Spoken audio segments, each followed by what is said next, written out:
Hello, friends, and welcome to another episode of Coffee with Tea. I am your host, Tanya Tyler. Now, I'm excited because we're going to be talking to Mr. Eric Smiles, and we're going to get ourselves ready and protect because nobody wants to be riding dirty this year. So, without further ado, I want to welcome Mr. Eric to the call, sir. Welcome. Thank you, Tanya. Thank you for having me. It's a pleasure. It's a pleasure to talk to you. Like I said, we connected through a networking event, and I love your energy. So thank you for accepting my invitation to come on. Absolutely. I couldn't miss it. Absolutely.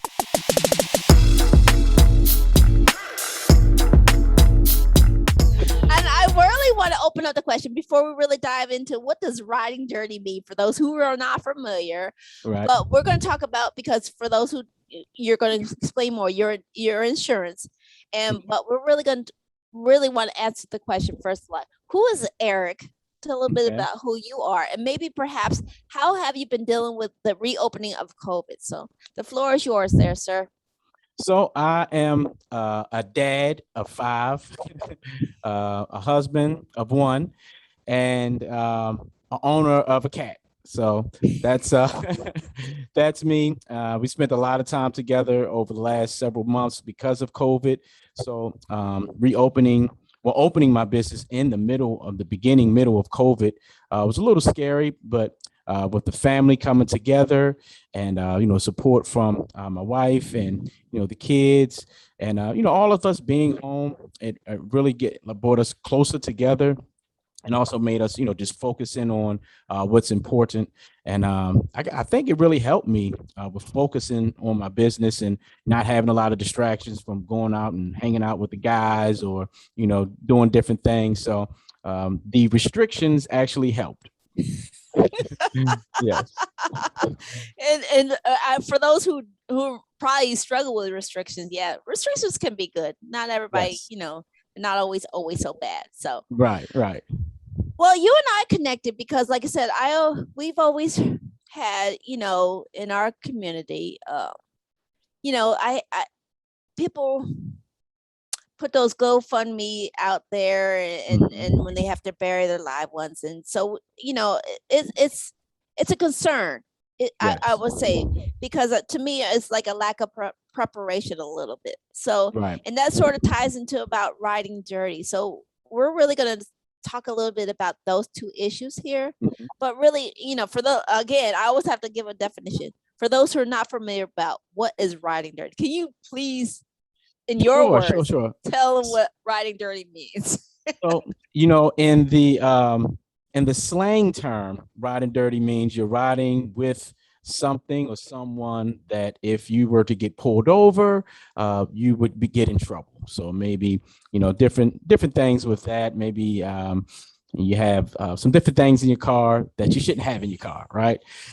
So in the sense of insurance, it's kind of the same thing, and in life, you're going about your day, and either you probably don't have the protections that you need, that if you were to get pulled over by certain circumstances in life, it would be a bad situation for you. So life happens, Murphy's Law, the worst case scenario. But, just in general in life, we go through trials and tribulations. So, preparing yourself for those different trials and tribulations and events, and just putting yourself in a position whereby the impact of those potential things would not be as great and will not cripple you and not take you to bankruptcy or, your family members to bankruptcy. So that is what we mean by riding dirty. You're riding with a situation that is not ideal for if you were to face, life, Murphy's Law. Right. Well, thank you for that definition for those who are not familiar. in the slang term, it's like I said, basically, you're not taking all precautions to keep yourself out of jail. Exactly. That's my definition. There you go. I like that. Yes. You're not. So this is a big thing, and I always like to know, like, why is this so passionate? And I know maybe this leads into why you do what you do, but why is this such a passionate subject for you? What I mean, I know not only is it for business, but raising kids and stuff like that. Is there impact for those who are affected by not getting Absolutely. proper coverage. Absolutely. Absolutely. I mean, you mentioned earlier the GoFundMe accounts that people do when their loved ones pass away because they just simply did not prepare and have the insurance in place when they were alive. And that impacted me at a young age when I was growing up. We had several older people in our family. And it was one uncle in particular. When he passed, they did not have insurance, and we really had to, ask for collections at church. I don't think GoFundMe was out at the time, but it was, more so, passing the hat around the church, begging for money, basically what it was. And it's embarrassing. You don't have the proper home going for the family member because you're working on a budget. And then most people leave bills, even if it's a small credit card or something like that. I mean, we're already day to day trying to pay our own bills to take our own responsibilities. So, someone passes, you're hurting in your heart, and then that hurts your pocket. So I experienced that at a younger age, and it was more so of an embarrassment thing than a financial impact for me. And then as you get older, I mean, there's certain situations where your home or your car, if you don't have that properly protected, and you invest all that money into your home. I know, I have teenage boys, so they have their cars, they're nice, and to not have it properly protected, you get into an accident, all that money goes out the window. It's a real strong passion for me because I know the frustration that a person can have, and just the pain also that a person can have from losing a loved one and not having what should be there, and then having an accident, not your fault at all, but you didn't properly protect yourself for those potential things. So it can be very, a not good day for for someone if they're not properly Right. protected. And I like what you're bringing up, and it was something that you said that I never really thought about. It's like, and I used to do. I still am with Legal Shield, and a lot Mhm. of it is, you can tie your insurance with, your will preparation and stuff like that. Do you find it that, I mean, it's not just, our community that suffers from planning and stuff like that, Mhm. but like, do we, I guess what I'm saying is like, how can we change that mindset that it's okay to prepare like some of us don't, in communities, we don't like to talk about it because we feel like we're Yeah. bringing it on us. So I mean, Right. how Right. do we Right. bring up the conversation that says this is not a bad thing, we need to Right. prepare ourselves? How do you have that kind of conversation, especially like if you're talking to Yeah. your kids and stuff like that? How do you prepare for that kind of conversation? Well, life insurance is for those that the loved ones that we leave behind. That's what life insurance is for. And I mean, it is a tough conversation for someone to put a policy in place that says that, hey, when you pass away, this is what this policy is for. It only works when you die. That's a tough conversation to have with somebody, right? The only way it's going to pay out is you got to go, buddy. But but I always tell people whole life insurance is the only insurance ever that's guaranteed to pay out as long as you pay the premium. It's the only one because it's the only insurance that's based on a guaranteed occurrence. We're guaranteed to expire. That is an absolute fact. So you can have car insurance, home insurance, health insurance, all types of different insurance, but never have an accident, never have a claim, and you never ever use it, right? But whole life is a policy that we will use that. And I guess the best way to have a conversation with someone is to just be realistic. Like, we know we're going to expire and we want to set this policy up for when you're 110, when you expire at 110. But if you so happen to pass any time before that, we want to make sure that your loved ones are taken care of, especially for parents, single parents, even, married parents. You're buying a house. It's a lot of responsibility if you have young children. If something happens to you, it's already probably a little difficult, even as a couple, to make ends meet. So imagine if something happens to one of the other. I mean, it's very devastating. You're already hurting emotionally. And now you have the children that have to maybe suffer for maybe college or different things you've planned to do for them in the future because you just, don't have the means to do it. So Right. having that conversation, I mean, you kind of got to just be realistic. You got to be realistic and say, you know what, I need to prepare for something that could possibly happen. And we have policies in place, whereby people can get all their money back if they say, well, I don't want to buy insurance, and I spend the money and I don't never use it. Well, that's what health insurance, car insurance, and home insurance is. It's the same thing. We buy these insurances and we hope we never use it. And we don't really complain. So life insurance shouldn't be any different. We should buy it, hope to God we don't ever have to use it. But if you're better, it's better to have it and not need it than to need it and not have it. So, going back to your question, to answer that, how do you bring it up? It's kind of you just have to bring it up. There's really no way to tiptoe around it. You just have to be mature about it, and just be realistic.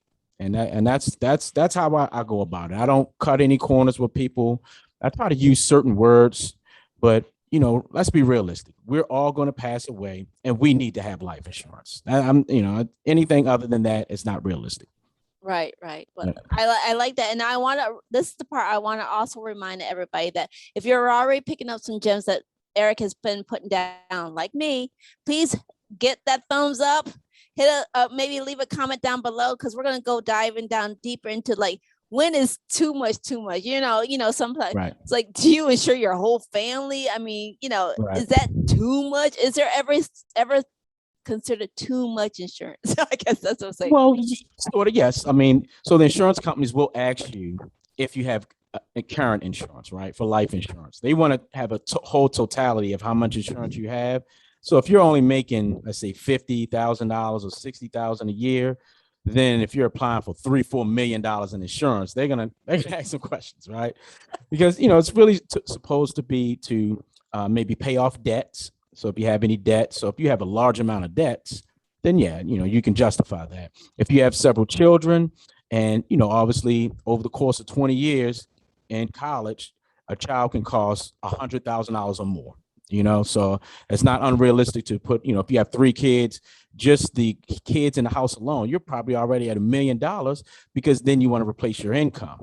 So, it may seem like a lot when you say, well, I want $1 million in coverage, but a family with, a couple kids has a home, and, they're the breadwinner, or they make good income, that, it adds up, because you think of how much money we spend over the course of 10 and 20 years. It's a lot, so that's what we're replacing. We're replacing that future income and those, those things like that. So what I'm like, this is a new thing for me, because I don't really dive into the insurance world as well. So basically you're saying insurance is for their future, not, we have to think about what we want to leave behind for our loved ones, and not thinking that this is a financial burden on us now, because it pays dividends in the end. It is for our loved ones. You have to love your family members to get life insurance. That is basically because on the paper, you're putting what's called the beneficiary. These are the people that will receive this money. So you want to make sure they are your kids, your spouse, your parents. Who's going to take care of your children if something happens to you? Who's going to pay the house off? Who would want to keep the house? Who is depending on your income, whereby if something happens to you, they're at a really big loss. Who do you want to just leave a legacy for outside of all those things I just mentioned? Maybe, a church or foundation. Maybe it's not just the family members, maybe a good friend, maybe someone, maybe a parent you were taking care of. If something happens to you, how is that parent you were taking care of going to have the care that they need? And I have to bring this up because I hear a lot of pets. People have to take care of their pets. Exactly. So I just had to throw that in there, because I know there's a lot of pet lovers out here, especially in Ohio. So exactly. As also business owners. If you're a business owner, you have a business partner, you need to have insurance, because if something happens to your business partner, do you know who your new business partner is? Their spouse. Yes. That is your new business partner. Say that again. Say what, so they can understand it. So if you have more than one business partner and something happens to that business partner, your new business partner is their spouse. So hopefully they are just as good as the spouse you went in business with. Thanks for clarifying that, then, Mr. Eric, because I think a lot of people who, we don't know that stuff. It's like, so what's, we're getting down to like the last couple of minutes and stuff like that. I really want to know, like, what's the one thing you want people to take away from this interview? If they don't hear anything else that you're talking about, what's the one thing you want them to take away? pull out your insurance policy and talk it and consult with a insurance professional about it. Every couple of years, life changes. As time goes on, life changes. But every couple of years, you should evaluate your insurance, your car insurance, your home insurance, your life insurance, your health insurance. Life changes. You may need more. You may need less. You may need to adjust the coverages. Because a lot of times people take the insurance they've had since they were young, teenagers, college. Now we're adults. We have families. We have assets. Life has changed. So that same insurance policy you had before, you may want to evaluate that. And if you go to your file to pull out your insurance and there's nothing in the file, then you need to call me. Call Eric Smalls, because you don't want to lose it all. You need to have a paper in that file that says life insurance. And on the car and the home insurance file, it should have a $sign that puts money in your pocket, because that's what I do. So you need to evaluate your insurance, not only for the coverages, but also for the cost. I like that. That. Thank you for clarifying some stuff. And I always like your tagline or your closeout. I always think it's really cool. So thank you for your time. And this is where I really want people to connect with you. So where can they find more information about you, your services, and what you do? Absolutely. So I can give them my direct number, which is 410-808-1447. That's directly to my cell phone. All my clients have this number because I'm all about service. I'm all about availability, and want to provide a great experience for people. My office number is 443-898-9434. They can also email me at eric.smalls@goosehead.com, goosehead.com. I'm on Facebook as well. You can find me there, LinkedIn.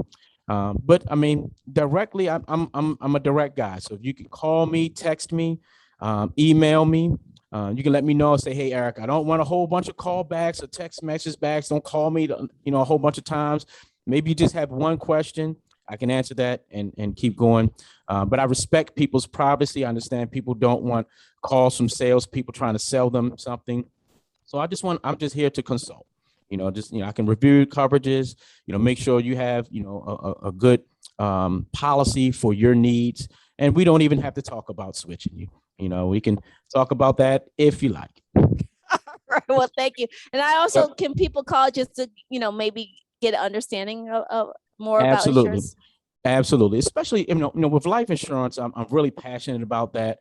I just really believe that not just we as a people, just everybody needs to, have some type of life insurance.